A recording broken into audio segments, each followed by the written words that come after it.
il fallait pas tant à Combo PA. Non, mais c'est sa finalité à Congo, il faut dire la vérité. Moi, je suis un homme de Dieu. Je jure devant des gens, 14, verset 6. Je vais dire la vérité, que la vérité. Okay. Il faut attendre à paix, faire le Gola, parce que Gaulois, Bazali, ébélé, millions et millions. Baba mo bondo. Bazali millions. Nana confirmé ba mo bondo bango wana. Po bango banga galo côté. Hein? Yango président yango monaki a dépêché rapidement secrétaire général il dépêche a bien qui fait répondre à contemporisation va bientôt quoi m'a fait. Mais il fallait sur décorer fallait pas. Il faut décorer aussi faire le goal là parce que il y a maintenant stade de France, il y a des bêtes à peine stade de Wembley, la Katia. Wembley, na kati ya stade ya Angleterre. Wembley, qui stade de Paris? Stade de France, non, ah, mais on a et à Cobette, je suis sûr. Hein? À retourner ça. Moteur attendu stade de Martyr a craqué. Fallait attendre stade de Martyr a craqué. Stade de France est tombé. Wembley est plus retourné. Bango il va dire ça fierté à boka. Et ça que le retour mon tête. Avec la diplomatie des chefs de l'État, comme mes parents, comme mes pères, moi, dérapage de Salaki Mouké, mais Atinaki secrétaire général. Mais après ça, Ndingo Lobby, secrétaire général Ferregola, est passé dans une émission, et passé en gros, où il a expliqué qu'il y a des infiltrés. Tout le monde a battu Awa. Na ara comme on a moni pasteur Moukoun, évêque Moukouna, Godempoi, Sonika Futa, Mutombo, ainsi de suite. Il y a 10, mais on a 9. Moi, je vais mais pas qui dit ça. Vrai dit le prêt. Dis le prêt. Dis le prêt, na François Tatou. Il n'y a pas compté. Le prêt, nous sommes. Moi, je dis la vérité. Na moni bango, nous sommes à il faut au résumé tout ce que vous avez écouté. Namakambo ya pasteur Moïse Mbi et Batbazo collé au Koibisabisoni. Bon, au moni Luc à l'objet 12 verset 3. Oui, ok. Moi j'ai suivi la prédication du révérend docteur Moïse Mbi. Parce que révérend docteur. Mais il est docteur dans la parole. Okay. Hein? Il brosse très bien la parole de Dieu. Okay. Vous confirmez pas les lépreux? Dans la Bible, on a les lépreux. On a Tchembo à genoux. Et le grand prédicateur, c'est Papa Oyo. Mutombo est suivi de Sonic Avuka. Oui, Dodo Kambo aussi. Ça dit quoi? Il y a eu Moukounate, papa. Hein? Il y a eu Moukounate. Prédication, il y a Banamike. Ça ne mène pas les gens dans le royaume des cieux. Ah bon? Hein?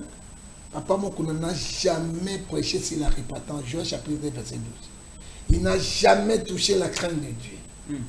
Il n'a jamais touché la sanctification et l'obéissance. Parce que la Bible, on a bangoana.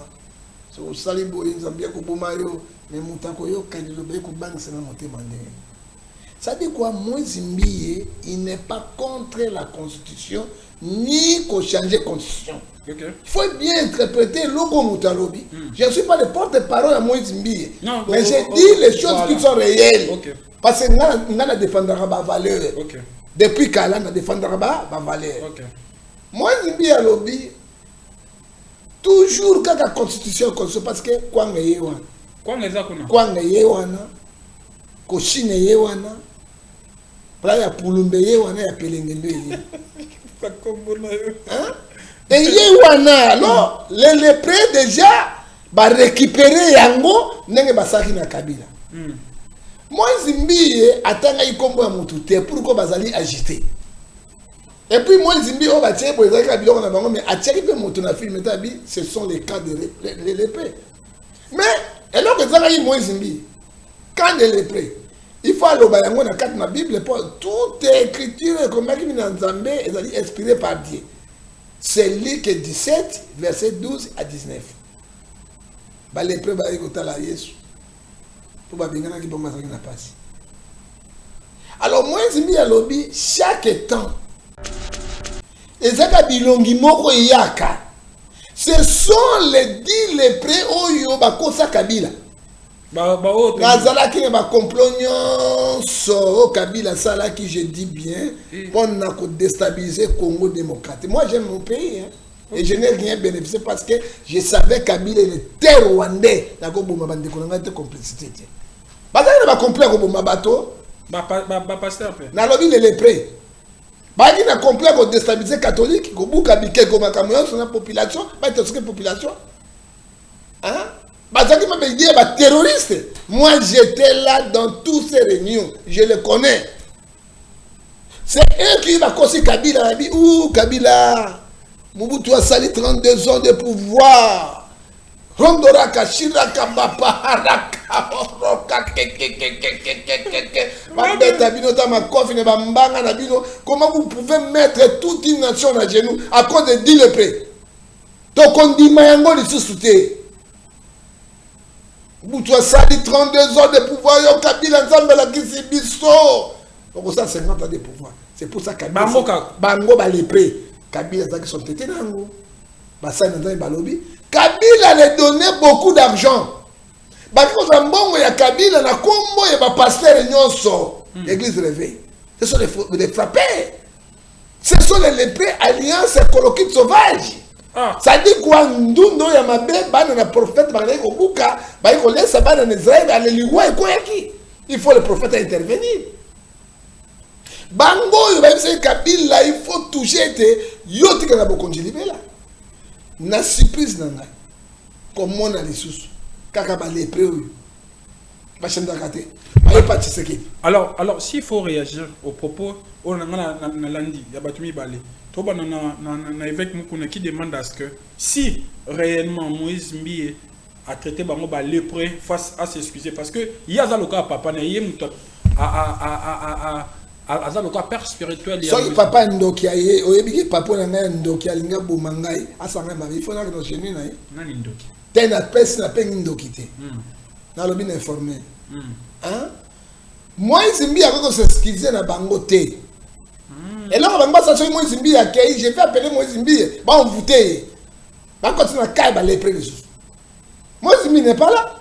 Et pour vous expliquer na côté sikona Moïse Mbie n'est pas l'ennemi de la République. Ok. Moïse Mbie n'est pas contre les chefs de l'État. Moïse Mbie n'est pas contre la changer constitution. Il a dit aussi à ta 50 fois, mais ce qui est un avantage à peuple. Ce qui est un avantage à peuple, on va changer. On va changer la constitution parce que la constitution est salémie dans ma boque, il y a Rwandais, Kabila, Gagame Kukudendo. Museveni Kokolien Zombo, Kamata Macron et les Occidentaux. Alors, beaucoup de Mbie dit Kambouyo a sali yangote parce que Mbie défend l'intérêt de la population. Ceux qui ont l'avantage, c'est pas Congolais. Pourquoi pas changer? Ceux qui ont l'avantage, c'est pas Congolais. On ne change pas. Il n'y a pas l'avantage des Congolais. Bango Balati Yango, tout wananini, business, pas bien d'ambongo. Bango Basaka, ma copine, Bango, ce sont des frappés, les pré-wana. Mais ce sont les lépreux depuis Kabila. Alors, autre réaction, c'est le Golden Point. Non, ça va, papa. Ça dit à papa Mukuna. Papa, vraiment un pasteur, celui qui conduit, sommes 119 personnes, nous sommes les étrangers sur la terre. Et chrétien dans 7 ans, la 14. Tant que nous avons beau puis là, papa, nous prêchons les gens pour aller dans le royaume des cieux, non pour Nabilo Kamoki. Je prends Luc 12, 30 à 34. Cherchez premièrement le royaume des cieux, tout ça viendra après. Un pasteur, un nom de Dieu. À cause de ça, la mbongo na yabandi bazo pesaï. C'est comme Hérode. Akamati moto, abwaki na balion bazo déchiquité azo sepi. Nana salaki ya.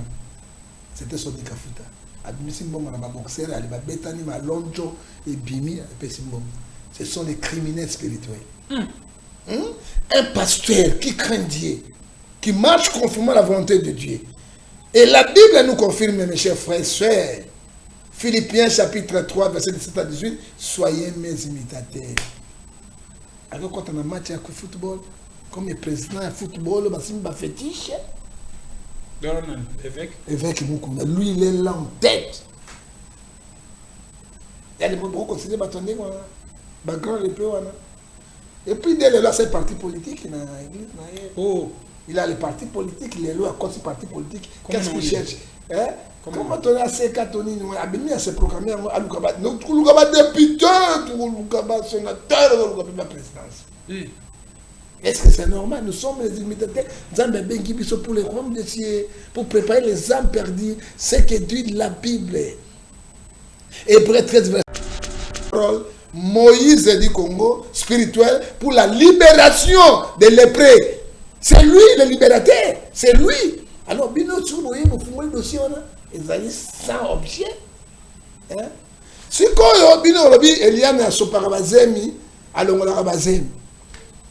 Nous acceptons parce que la Bible dit, Romains 3, 10 à 13, personne n'est juste devant Dieu. Mais ce sont les drogués. Bango groupe wana ba lépreux, mosala ko mela ba 20, ba melaka agene, ba melaka Johnny Walker. Bango.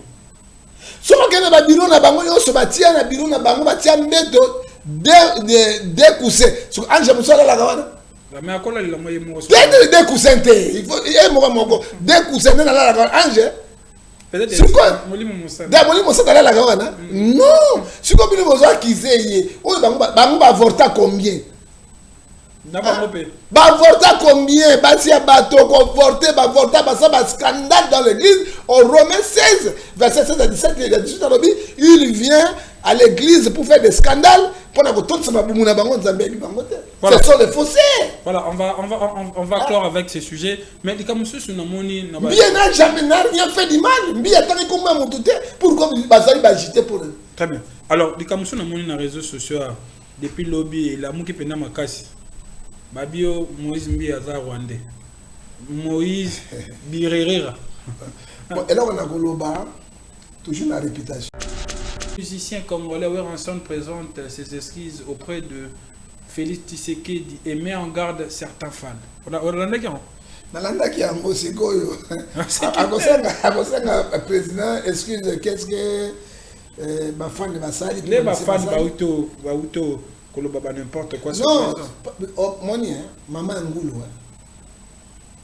Dans ma belle et belle, à Botara 12, 15, 7, 8. Si Bangoul Bakego, Sakana, Potopoto, Nyon, Sobaya, Kona, Obayaka, il doit supporter. Le président, c'est notre père. Il faut supporter ce qu'on est cas, pardon à Ibiango, mais il y a une raison, d'accord, c'est un pardon, la comme mission à sauter. À mon trop, c'est trop. Non, non, c'est Nyon, soit mais les prêts, monsieur, ma côté musicien. Ah, il y a combien de temps? Tout ni, parce que le côté va les prêts, va bimé. Ma coloquette, monsieur, ma copine, non. Et puis, il y a un pardon. Il y a un pardon, mon condiable musicien, tout dans l'encadrement. Il y a l'ambassadeur de la paix. La paix, il n'y a pas président, il y a une structure. Ça dit quoi? Non, non, non, excuse-moi, côté bana basilika qui, basilika bawelsa qui, et il faut pas décorer payer faire. Ce n'est pas grave, président il est père de la nation. Ayoki yango a traité na bana nae pourquoi tindaki Kabuya CG Mbambo pour ni Hébreux 12 verset 14 chercher la paix. Mais ça tout nous sommes bien contre boy non. Non non, la boya qui parce que faire a un problème té. Faire est la vérité mon Congo. Hein? To boy et puis na kata ba di l'épée. To boy o to benga la bango pour ça il y a là qui a coterie tribale. Nous refusons les coteries tribales. To le capé na Congo, ba biloko mosusu ya papa baby matin parce que c'est que on ne peut pas oublier nous sommes état de guerre. Très bien. Merci. Je pense qu'on va prendre la dernière image. Platini Mala va nous proposer la dernière image de l'émission Rosengando. La vraie définition du mot ingratitude, c'est Djoka Kabengele. Qu'est-ce que Papa Chéri JB Piana n'a pas fait pour lui? Aujourd'hui, il parle mal de Binadam comme s'il avait le même niveau et mode de vie que son créateur JB Piana. Alors, On a ça, moi, synthèse pour la bateau, peut-être il y a information. Excusez-moi. Après ça, Joka a sa mission. Ainsi qu'à tout bas, que JB Piana, Temuta Memena Parlement, Ayamba JB, Nanda Kone Balia, Batubé Bamana qui Foufou na 3 heures. Alors j'aimerais que Omeka un peu réagir rapidement dans le dossier. Ils ont eu dossier sans objet. Vous avez bien vu, beaucoup de personnes sont basées. Ok. Mon tueur créé à Kabato. Vous avez vu mon sous papa Wemba. Parce que moi j'ai fait des pasteurs, des prophètes de Papa Wemba. Il priait chez moi. Très bien. Ensuite, il y a un Kofi. Avant mort, il y a un ah, Mosé. Est-ce que je vais Kofi l'homme idée? Papa Wemba m'a dit quelque chose. À l'obi na ngai. Ngai, ça Kofi Koyemba. Ngai na sa Kofi Kulata. Ngai mutamani ukoji bande ba Kofi ngana zoyemba. Lelo akbepa. Ya utam akumu kotele melangai. Mais moi ils sont maîtres. Lobi Yesu alobi na Matthieu 12 verset Matthieu 18 verset 20. Okoyi kolimbi salite. Papa yemba zuma boko mibani. Je jure devant Dieu. Beta, au moins la limite ça Satan, mais la limite ça Kofi. Oh là. On l'a dit yango, abi au moins la limite ça Satan, mais la limite ça Kofi. Yango mon aïe ça dit moi aussi. Ça doit bon pourquoi? Non, ingratitude. Hein? L'ingratitude ne paye pas. J'ai d'attega qui est soigné qui m'envoie. Hein? Et que là chapitre 1 verset 10, il n'y a pas de nouveau sur la terre. Bateau na bazakaka. Yango mwana kina liwa ya papa Wemba mama mazonda bengana Kofi akoma pembeni te. Moi j'étais témoin. Alors motoko la Joka plus motabimisi moto wana nyonso ezali moto ngandu et puis bino lisusu ba président na ba porte-parole na bino boyebaka maloba nini bato na bino oyo botindaka balobaka. Mansutu moto ekopela yo prononcer yango te, mais moto prononcer moto wana soki epeli moya kozipango ezali te. Il n'attaque pas ngandu, il attaque les cibles.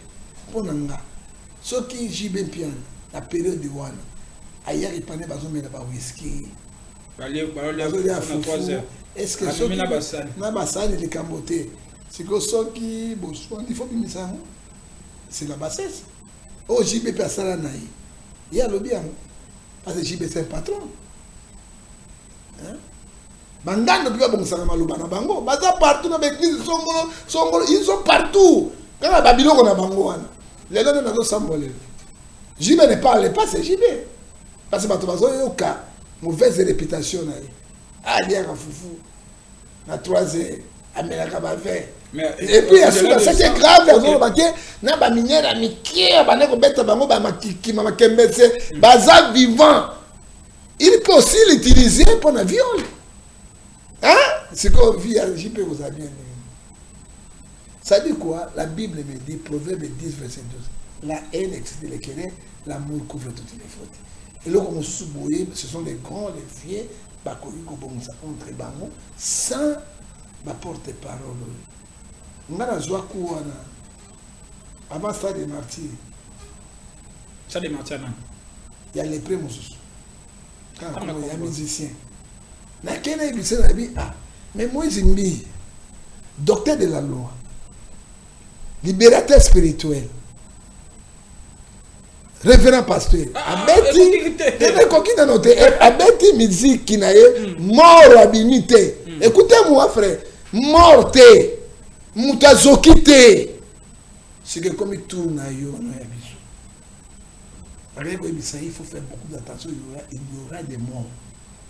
Mais ça m'en est revenu. Je suis arrivé dans son bureau.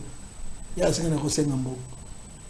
Allez, ma majorité va s'en va mitorola miki wana. C'est ça qu'on ngandu, on t'appelle si moto. Très bien. Hein? Pas bloqué, hein? Pas bloqué, alors moi je me suis retiré, je rentre. Mais il y a un prophète qui fait ça. Combien de morts? Plus de 20 morts. Tout ce qui est bon. Alors, il faut te condamner, Ephésiens 5, verset 11, bah, moi je n'ai pas aimé ça. J'ai bien le dans bon côté. Mais banana boti na mida. À comment va millionnaire? Ils ont beaucoup d'argent. Est-ce que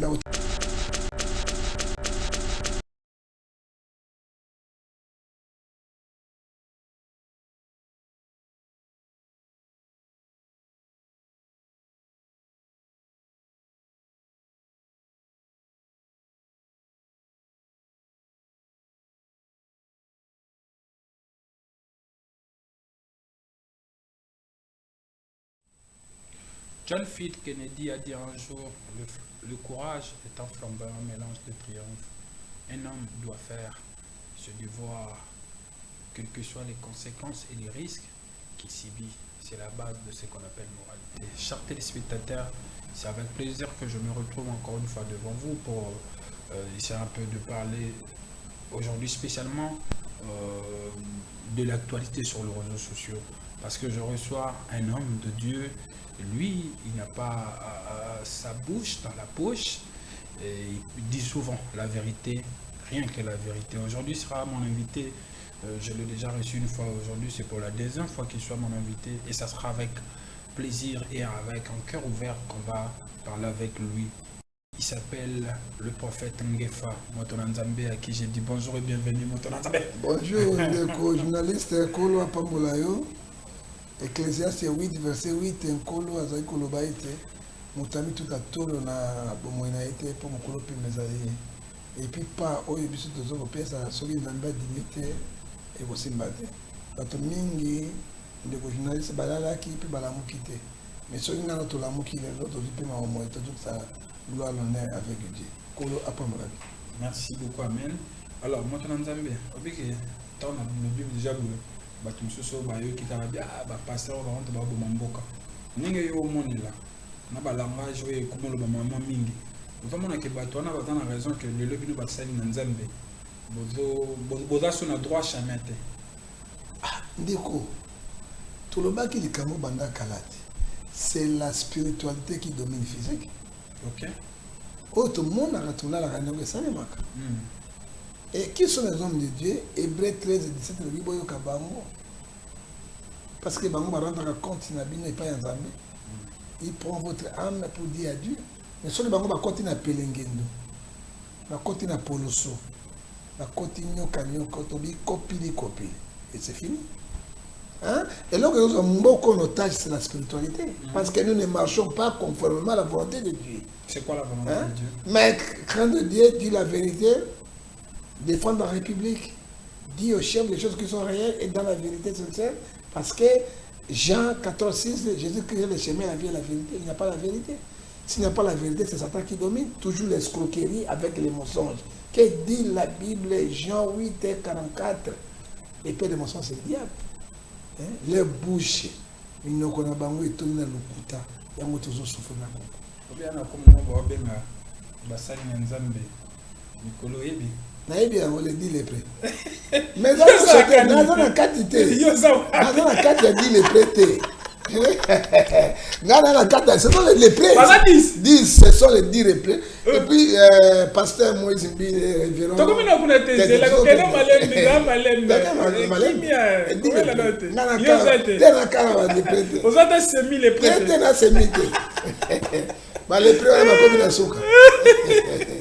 Voilà, en tout cas,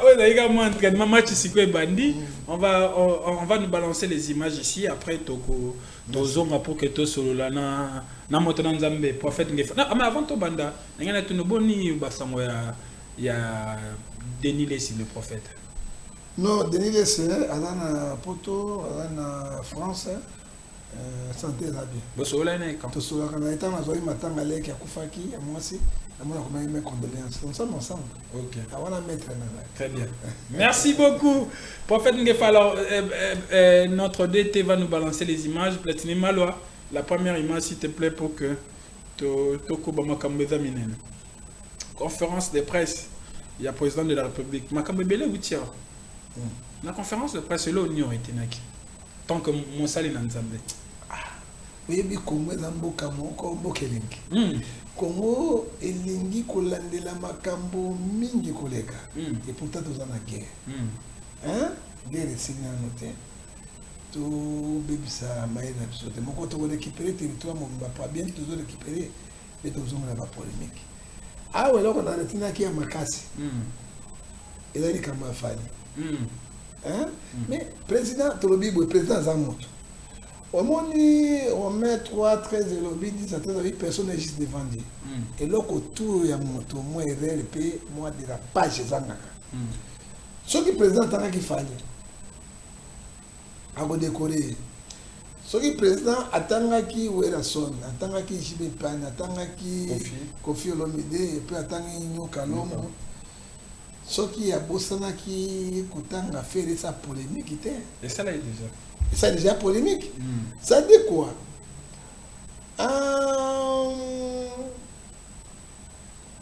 pour la lelo nous avons deux grands musiciens qui ont représenté Mboka nous allons faire la voix angélique parce que faire le la mettre dans le stade de Paris sans musique avec sa voix uniquement au bateau plein c'est comme Papa Yemba Tamazaki de faire Papa Yemba avec Molangi hein asali on va bien avoir musique avec Zaki Minoana à Betiamo fallait avoir mon spectacle hein oya il y a pas spectacle non ce sont les grands amis élevés bango na kati ya Congo na Kaboli ça tant au président attends il combo ya ko décorer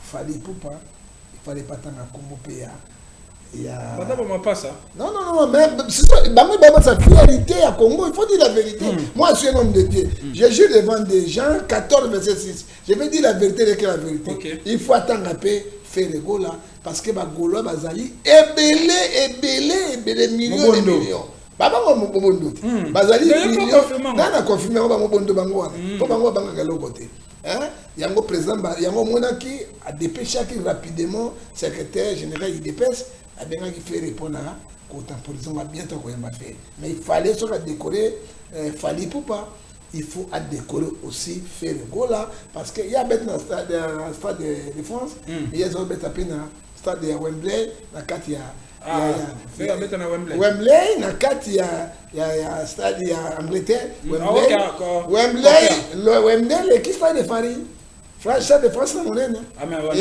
et à Kobeta je suis sûr hein à Rotondisa moto attendu stade de Martyr a craqué fallait attendu stade de Martyr a craqué stade de France et tondi Wembley et puis Rotondisa bango ba dire sa fierté ya boka ezaki le koto mona te avec la diplomatie des chefs de l'État comme mes parents comme mes pères moi dérapage de Salaki Mouké mais Atinaki secrétaire général mais après ça Ndingo Lobby secrétaire général Ferregola est passé dans une émission et passe en gros où il s'est expliqué qu'il y a des infiltrés pas Gaulois et expliquer moi comment belé bon code 16 on a peut-être sur la qui peut intervenir bon code 16 na évité batia bation sur code 16 hein code 16 wana ben partout infiltré bazalaka même ni des places il y a des infiltrés mais oyo ba benga bango ba milice na bango benga force de progrès et parmi les forces de progrès zaki bango tout ba de cette PSD il aussi des infiltrés même na église ba infiltré bazalaka te même pas ya ba Gaulois ba infiltré bazali et tout ça on va faire les choses bazoli mama commandé moi on a fondé même son sagesse on ne blague pas avec l'internet et avec la télévision. Les infiltrés sont partout. Dans l'armée, il y a des infiltrés. Mais pas de soucis, il fanatique. Il faut aussi la diplomatie. Pierre qui est soudé. Et c'est la diplomatie aussi. Grâce à la fanatique, il y a une pression pour être secrétaire général. Quand il y a Bengi, le chef de l'État, à bientôt, il sera reçu par le chef de l'État. Ah bon? Oui, je t'assure. Mais pour la pression à Gaulois. Non, pression à Gaulois, c'est parce que par exemple sa fierté, avec sa voix angélique. Faire et moi attention le banana quand tu la payes, il ne reçoit pas. Mais chef de l'État sont bien Ndimaka. Premier ministre Ndimaka. Mais sauf que le comme na écosandengeni. Non, comment téléphone à faire et na moni même rabatebele babi. Non, c'est ma collègue. Yango tolobi boye. Il y a des musiciens, simple musicien. Fallait un musicien, simple musicien. Il n'est pas la politique. Mais les gens comme gouverneur, ils sont bien gouverneur Bumba, 2-3 fêtes, reçoit. Maman Simino, Bengi, reçoit, ministre de la justice, recevoir, mais faire le Benga, tout, en dimakate. Ça dit quoi? Donc, à ce moment-là, pourquoi tu vas le Bénagaï? Tu vas dans compagnie, mais moi, j'ai fait ça en tant qu'homme de Dieu, en tant qu'homme de paix, et près 12, verset 14. Mais tu as un comportement à faire. Il fallait que tu Bengi, Très bien. La façon il doit changer. Parce que Barobo Maï Lobby, nous sommes bien faire le monde d'accord. Quand au Sali, tu Bengi, Galate 6, verset 3, si quelqu'un passe, être quelqu'un s'habille lui-même. Merci. Prophète Ngefa, on va prendre une deuxième image. Dans cette émission, Platini Mal va nous proposer une autre image pour que tu continues. Donc là, c'était la conférence de presse du président Mme Siko.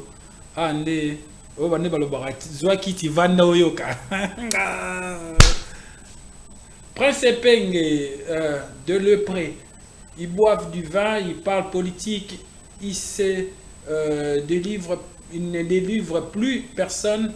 Et heureusement que le pasteur Moïse Mbi qui dénonce très grave peuple Fongola Misu. Nabandeli Koloba, pasteur Moïse Mbi atanga komba motute. Mais internet n'engezala kaka bato ba congolais bazu bilongi ya bato bozomona awa batie awa. Na ara comme on a moni pasteur Mukun évêque Mukuna Godempoi Sonika Futa Mutombo, ainsi de suite. Il y a 10, mais on a 9. Moi, je suis mais pas qui dit ça. Vrai dit le prêt. Dis le prêt. Dis le prêt, na François Tatou. Il n'y a pas compté. Le prêt, nous sommes. Moi, je dis la vérité. Na moni bango, nous sommes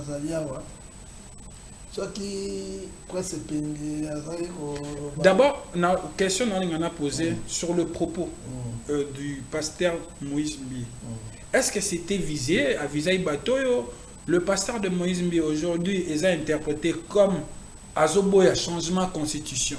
Pour na Batumoussou Balobi, Azotelemela pouvoir en place. Parce que bon, balingi changement de constitution il y a boy et nenga to alobela ipe que ba pasteur ba qui proposer ba soutenir chef de l'État à changer constitution malgré que ba ebi article l'unité il faut ba changer. Alors s'il faut au résumé tout ce que vous avez écouté na makambo ya pasteur Moïse Mbi et bazo collé au ko bisa bisoni. Bon, au moni lik alobi 12 verset 3 oui bouma bibi mali busuma bato. OK. Moi, j'ai suivi la prédication du révérend docteur Moïse Mbi. Parce que révérend docteur. Mais il est docteur dans la parole. Okay. Hein? Il brosse très bien la parole de Dieu. Okay. Les lépreux, ils sont vous confirmez pas les lépreux? Dans la Bible, les lépreux, on va tenir beaucoup à genoux. Et le grand prédicateur, c'est Papa Oyo. Mutombo est suivi de Sonic Avuka. Oui, Dodo Kamba aussi. Ça dit quoi?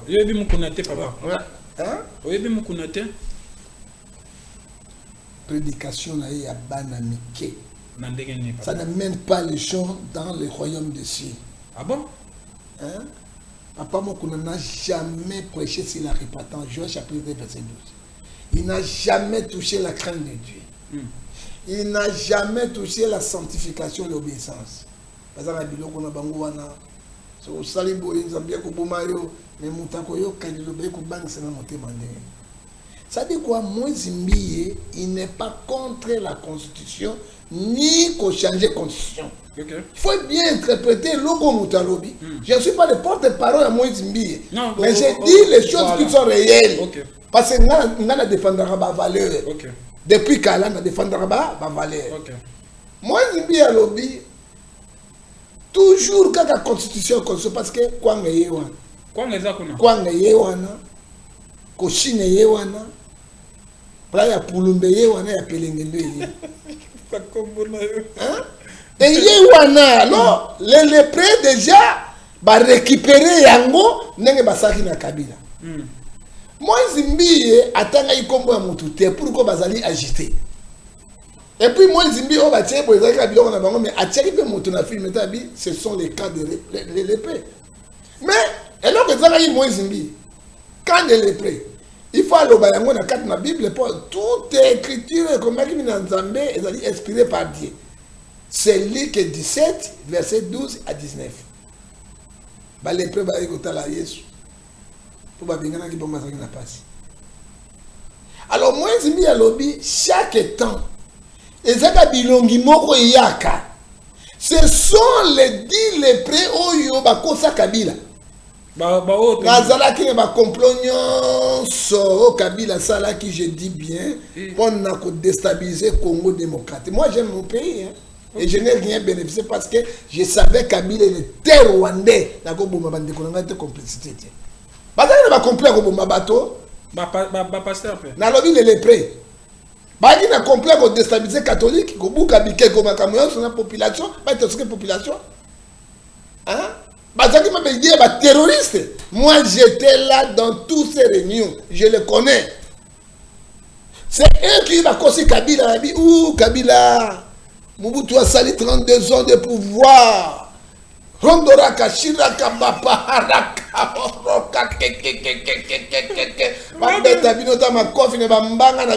comment vous pouvez mettre toute une nation à genoux à cause de 10 lépreux? Donc on dit Mayango les sous-soutés.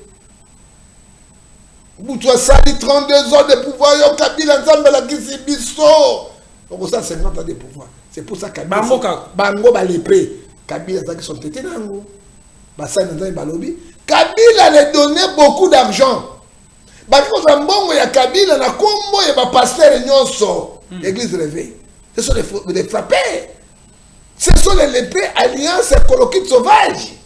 Ça dit quoi ndundo ya mabe bana na prophète bana ko buka ba ko laisse bana na Israël ale liwa ko yaki. Il faut le prophète intervenir. Bango yo ba se Kabila il faut toucher te yo tika na bokonji libela.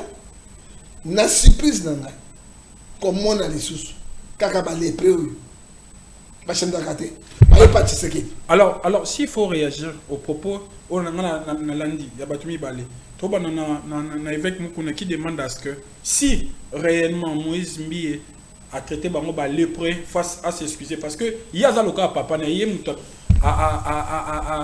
azaloka père spirituel ya so papa ndoki aye oyebiki papa na ngai ndoki alinga bomangai asanga mari fona que no genu na nani ndoki tena pesi na pengi ndoki te na lobi na informé hein Moïse Mbiye akoko s'excuser na bango te et là bango ça so Moïse Mbiye akei je vais appeler Moïse Mbiye ba on voter ba continuer à cailler ba les près les autres. Moïse Mbiye n'est pas là et pour vous expliquer na côté sikona Moïse Mbiye n'est pas l'ennemi de la République. Ok. Moïse Mbiye n'est pas contre les chefs de l'État. Moïse Mbiye n'est pas contre la changer la constitution. Il a dit aussi à ta 50 fois, mais ceux qui ont un avantage à peuple. Ceux qui ont un avantage à peuple, on va changer. On va changer la constitution parce que la constitution est salémie dans ma boque, il y a Rwandais, Kabila, Gagame Kukudendo. Museveni Koko Lianzombo, Kamata Macron et les Occidentaux. Alors, beaucoup de Mbiye, du Kambouyo, à Sali, parce que Mbiye défend l'intérêt de la population. Ceux qui ont l'avantage, c'est pas Congolais. Pourquoi pas changer? Ceux qui ont l'avantage, c'est pas Congolais. On ne change pas. Il n'y a pas l'avantage des Congolais.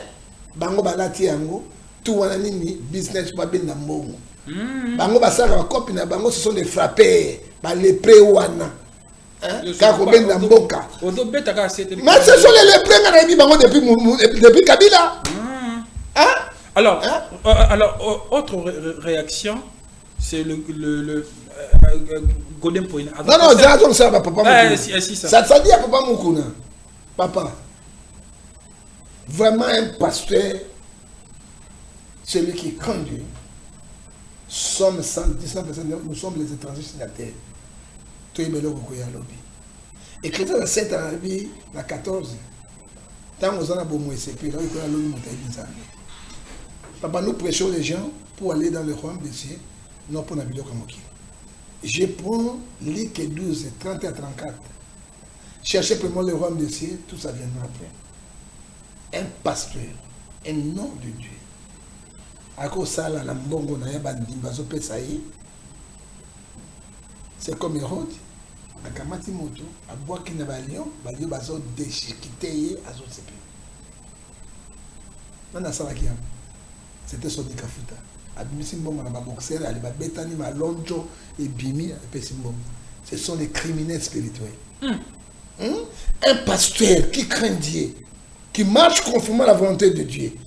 Et la Bible nous confirme, mes chers frères et sœurs, Philippiens chapitre 3, verset 17 à 18, soyez mes imitateurs. Alors quand on a un match de football, comme le président de football, c'est un fétiche. Évêque, lui, il est là en tête. Il y a des gens qui considèrent que et puis, dès là, c'est le parti politique dans l'église. Il a les partis politiques, il est là à cause du parti politique. Qu'est-ce qu'il cherche? Comment on a ces catholiques, on a bien se programmer à Lukaba. Nous avons député, nous avons sénateur, nous avons la présidence. Est-ce que c'est normal? Nous sommes les imitateurs. Nous avons bien qui sont pour les rois de Dieu, pour préparer les âmes perdues. C'est que dit la Bible. Hébreux 13, verset 17. Obéissez à vos conducteurs. Et pour la différence. Il verse pour votre âme, il rend compte à Dieu. Mais en Zongeli, la partie politique, au Yamakira. Yamisato. Na moni eloko monga bengi ke Moïse mbi soki yonga na papa ya usidiawa Moïse a qu'est-ce que Moïse a comment hein? Est-ce que Moïse mbi to banga nzambe la crainte de Dieu c'est commencement la sagesse? Hein? Mais attendez comme on était attendez comme on a été mais à l'obi les lépreux Moïse a souki na ba lépreux pourquoi oyo soki maye tubu libango ndi motali ko bezuye. Très bien. C'est là souki sanango. Avant de s'excuser dans Bangote, ce qui Moïse il a trahi le Coran, a trahi la Bible, il aura des problèmes avec Dieu. Parce que Dieu qui nous verset 3, ça dit quoi dans notre constitution, c'est la parole de Dieu, c'est Proverbe 26, verset 2, comme il vendait son vol, la malédiction à cause d'un naissance est fait. Très bien. Alors, autre chose, le pasteur Godem Poye aussi a réagi dans l'émission. Alors, a expliqué pourquoi il faut pas changer la constitution parce qu'il y a certains, je dirais, articles où les lois ont empêché les investisseurs aux États-Unis d'investir. Alors, et ça, il faut changer la constitution. Mais au-delà de ça, il faut traiter les prêts, mais il faut traiter que ça ça basi ba avortement te omoni de quoi to lo ba donc bozolo bana bango ka mabe mais bino yo ka bino te ko lo ba bino te on te fa pas ba bino pour on va ka yo peut la ka ba les prêter nanga na ka ba les prêter yo ka ba les prêter ba ça répondre moi je vais répondre la place à Mbi et malgré que je ne suis pas le porte-parole pasteur Mbi il y a révérend pasteur Mbi un docteur de parole oui il est docteur de parole Moïse Mbi mais na vous défendre vérité Jean 14, 6. Vas-y. Bible est le biso dans Mokanda. Et ce sont les gens qui ne maîtrisent pas la parole. Les lépreux. Ils ne maîtrisent pas la parole de Dieu. Parce que monsieur, ça va verset biblique. Parce que nous sommes les députés célestes. Donc nous défendons la parole du Seigneur spirituellement. Okay. Et celui qui ne sait pas défendre la Bible, il n'est pas de nôtre. Ok, vas-y. Bible est ici dans Matthieu 18, 20.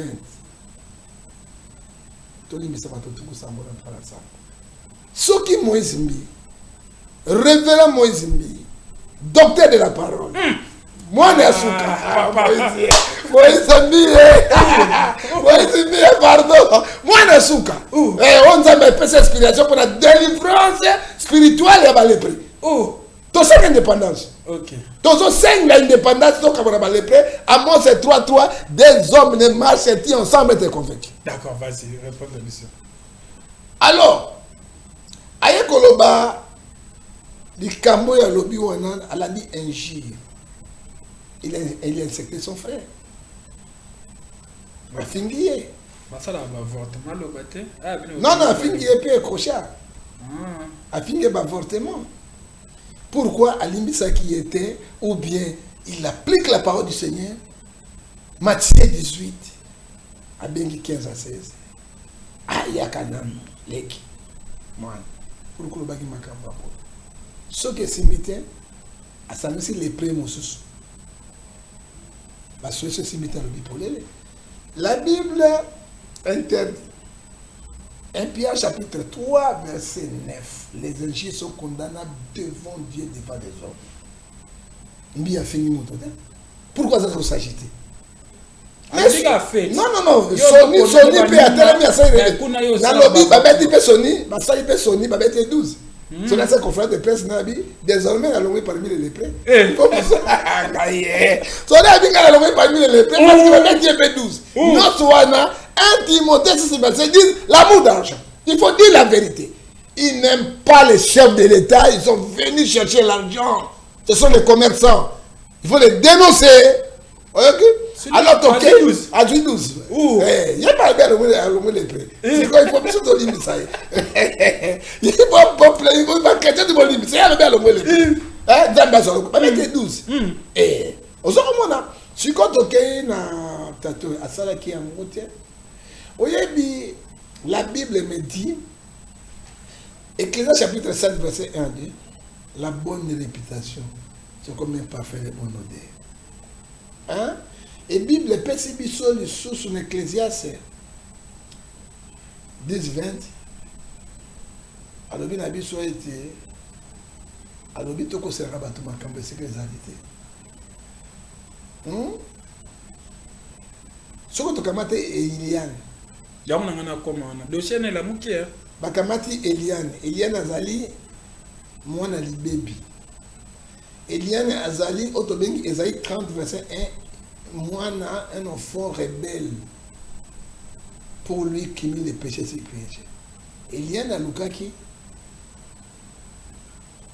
Moïse du Congo, docteur des paroles, révérend pasteur Moïse Mbi.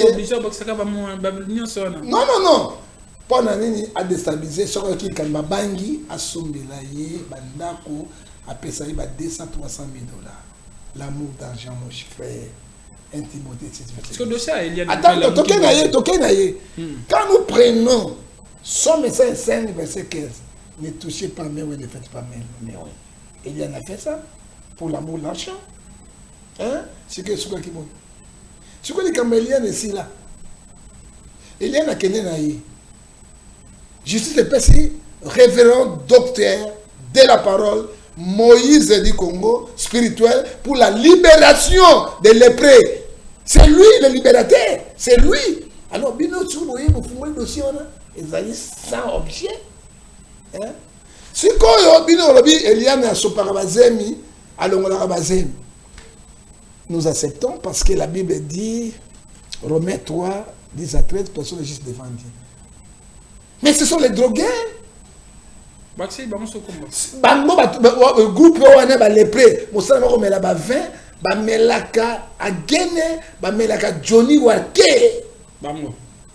Si on a un bureau, on a un bureau, on a deux coussins. Sur Ange Moussala la Gawana. Mais à quoi là, il a moyen de deux coussins. Il faut deux coussins dans la Gawana. Ange. C'est quoi? Non. Si comme nous avons accusé, on va avorter combien? Avorter combien? Basia bateau, avorter, ça scandale dans l'église. Au Romains 16, verset 16 à 17 et 18, il vient à l'église pour faire des scandales. Ce sont les faussaires. Voilà, on va clore avec ces sujets. Mais les Kamoussous, nous n'avons bien n'a jamais rien fait du mal. Bien attendez comment mon tout pourquoi Bazali va agiter pour eux. Très bien. Alors, les Kamoussous n'ont pas les réseaux sociaux depuis le lobby et la mouki pena makasi. Babio Moïse Mbi Aza Rwandais. Moïse Birerera. Bon, et là on a Goloba, toujours la réputation. Bible zo pekisa biso makasi barime et puis Ecclésiaste 7 verset 1 encore ezongi yango kopesa moto réputation za te Moïse Mbi et papa na ye Mbi le père babi ba réel grand-père na ye Mbi et maman na ye bango tout baluba c'est un véritable moluba. OK. Et Mbiye, docteur de la parole, Moïse Mbiye, il n'est pas contre la République, mes chers frères. Il n'est pas contre le chef de l'État. Il a dit la vérité. Et Moïse Mbiye a dit sur et conscient de la Constitution, parce que la Constitution est dans la sauté. Pour vous dire quelque chose, ce n'est pas nous de changer la Constitution. Ils allaient députés. C'est eux qui vont décider de changer, ce n'est pas la population. Parce que les députés vont représenter Bissot. Le référendum, oui, peuple Kouroubayango, mais ceux qui vont décider, c'est eux. Hein? Moïse n'a jamais été barrière, jamais rwandais. C'est Moïse Mbiye à Koli Awa, Botani Awa. Très bien. Et il n'est pas rwandais, tout wana, ils allaient boba. Merci, prophète. On va prendre une autre image. DT Platinima, une autre image rapidement parce que nous courons derrière le temps. Vous savez, la télé c'est le temps. Tu as eu l'occasion, Yamba. Prophète, il y a le Bélamon comme presque tout. Au nom de tous les musiciens congolais, Weranson présente ses excuses auprès de Félix Tshisekedi et met en garde certains fans. On a Nalandaki yango sikoyo. Akosenga président, excuse, qu'est-ce que bafan de basali les bafan bauto koloba ba n'importe quoi. Non, moni maman ngulu azana mabele belé abotaka 12 15 7 8 so ba ngulu bakego sakana ba potopoto nyonso baya kona bayaka na sotina il doit supporter le président c'est notre père. Il faut supporter nyonso koleka ba pardon ayebi yango. Mais il y a la sonde à cause de pardon, à comment mission sauter. À mon trop, c'est trop. Non, non, à cause de nous sommes. Mais les prêts, nous sommes pas contents, musiciens. Ah, il y a combien de temps? Tout ni, parce que quand on va les prêts, babimi. Donc, quand on se met comme non. Hein? Et puis, il y a des cause de pardon, tu. On a pardon, on conduit les musiciens, tout na. L'encadrement. Il y a l'ambassadeur de la paix. La paix, il n'est pas président, il y a une structure. Ça dit quoi? Non, non, excuse-moi, quand tu as Basilika qui, il faut pas décorer, payer, faire. Ce n'est pas grave, le président, il est père de la nation. Ayoki Yango a traité na bananae. Pourquoi Tindaki, Kabouya, CG Mbam, Hébreu 12, verset 14, chercher la paix. Mais ça, tu non, non, tu la boya qui parce que faire a un problème. Faire est la vérité au Congo. Hein? Tu boy, et puis, na carte dit les paix. Tu boy, oh, tu bien le bango. Professeur, il y a un qui a coterie tribal. Nous refusons les coteries tribales. Tout le capé na Congo, il n'y a pas de matin parce que c'est qu'on ne peut pas oublier, nous sommes État de guerre. Très bien. Merci. Je pense qu'on va prendre la dernière image.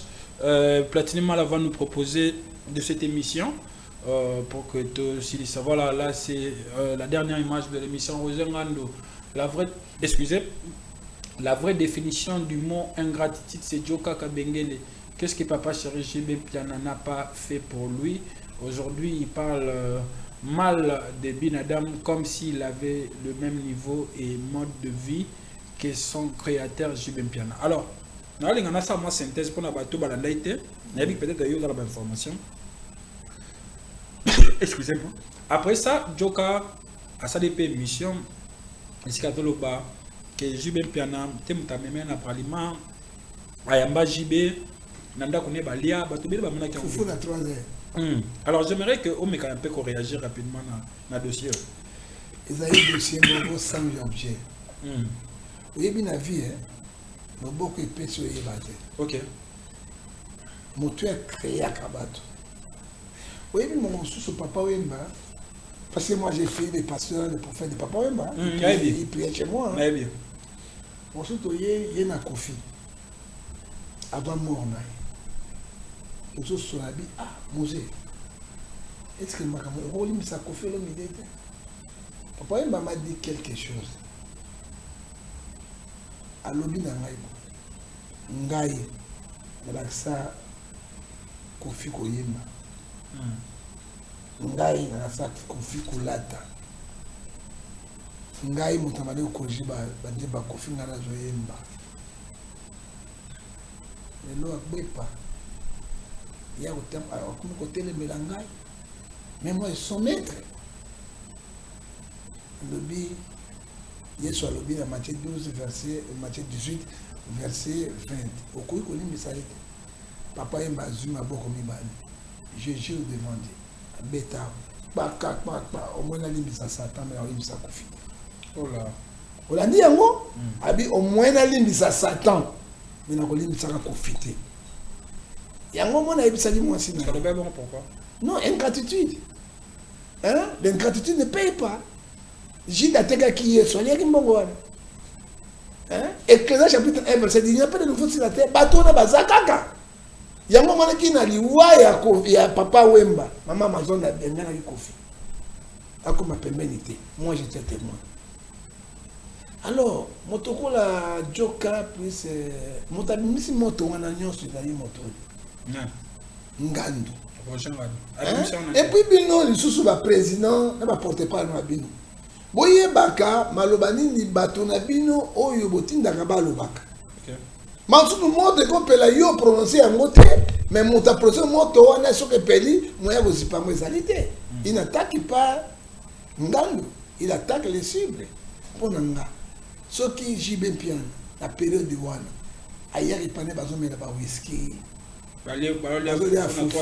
est-ce que ceux qui na basani les cambotés c'est que ceux qui bossent il faut bien ça c'est la bassesse oh JB personne naï il y a le bien parce que JB c'est un patron hein bangando puis bon ça maloba na bango baza partout na l'église songolo ils sont partout quand la babylone na bango wana les gens na symbole JB ne parle pas c'est JB parce que bato bazo yoka mauvaise réputation naï aliaka fufu na 3e amelaka bave et puis asuka ça c'est grave azolo bake na ba minière mikie bane ko beta bango ba makiki mama kembetse baza vivant il peut aussi l'utiliser pour la viol hein c'est comme vie j'y peux vous bien ça dit quoi la Bible me dit Proverbe 10 verset 12 la haine excite les querelles l'amour couvre toutes les fautes et là comme souboyer ce sont les grands les vieux bakoki kobongisa contre bango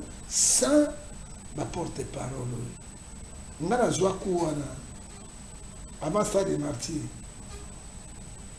nani ya lepre mosusu kaka ya musicien nakende yebisa na bi mais Moïse Mbi docteur de la loi libérateur spirituel révérend pasteur abeti tene koki na note abeti musique na ye mort abimité écoutez-moi frère mort te mutazoki te c'est que comme il tourne na yo na ya biso avec ça il faut faire beaucoup d'attention il y aura des morts ma beko ça mais ça mon est je suis arrivé dans son bureau il y a 5 ans ko sengambo allez ba majorité va simba mitorona mike wana c'est ça que ngandu mon t'appelle moto très bien hein ba bloqué nga alors moi je me suis retiré je rentre mais ba il prophète ne pas avoir combien de morts plus de 20 morts tout ce qui bon alors biloko il faut te condamner Ephésiens 5 verset 11 bah moi je n'ai pas aimé ça j'ai bien le na mbongo te mais bana na boti na mida akoma ba millionnaire ils ont beaucoup d'argent est-ce que ba otika peut pas na bango jamais. Merci. Ça n'a pas le sens. Voilà, on va clôturer par là avec le prophète Ngefa. En tout cas, merci d'être venu. On va prendre la dernière rubrique. Ici, quand s'exprimer, on le ras-le-bol, les cambo monétopé sur Okanda. L'invitation dans les réseaux sociaux, dans les réseaux et puis ça sera aussi une manière pour nous passer un dernier message. Ça sera juste après cette transition. Voilà, nous sommes de retour. Vous comprenez que ce sont les aléas du direct. Alors, prophète, vous en avez 1 minute au exprimera le bon nom, mot de la fin. Et puis, s'il y a des gens ou peut-être encore remercier, vous êtes devant caméra. Bon, 1 minute, je vais vous dire que mais depuis la majorité présidentielle, il y a une société. Naza l'église za libanda église babengana ngai koma lelo na sambeli awa lobi na sambeli mais bazoka komba président na munoko na nga comment les gens bazomona ngai ndeni et personne n'a eu d'enga na likamona sota lopango mabele na ti église yango eketi na ngai mais komona ba lepré si ma président réunion so bazoka bambongo na biso to bundela ka chef de l'état mwange fa l'église est dehors l'église de Dieu est dehors babengana ngai et attends soumis mon côté ngana ko sepela biloko wana et vraiment ezali ma watala inquiétude nga monene ezali même na kufi lelo maintenant mona mosalo ngana salaki 1 Timothée 1 Thessaloniciens chapitre 3 verset 10 on sa italiate temple ya Nzambe tika yo zalo kumu mingi ya Nzambe na pesi mbote liboso na mokonzi ya mboka toza sima na yo na pesi mbote na ngai ya koleka il faut tosambela makasi na batikali sembo na camp ya révérend docteur Moïse libération spirituelle makasi parce que benemi ba côté belé et biso tout to défendre loko yo tina suka lobalanga suka peuple congolais na référendum tout le ba oui pour changer constitution parce que constitution yo ezali ya bisote ya ba rwandais et puis président lobaki bien atteint avantage no peuple congolais zate to la constitution oyo biso pe to ko avantage nango oyo ko battre la biso pe ko battre la mboka. Merci, prophète Ngefa. Merci également Nabatone Subalandi Biso. Merci beaucoup à Yawili Mouchen, le véritable l'unique code. Merci à Yateo Zambrota, Zanzambete, Maozananikasi. Merci à DJ Pablo, le maestro, qui nous suit depuis les basiliques. Chaque jour, les basiliques, institutions. Merci beaucoup. Nabatone Subalingara, ko passé babam Mamobetato. Na bandal na terrain municipal na stand 31 chez Merveille Bokungu Bogo Sepela. Merci à Rams de Boston.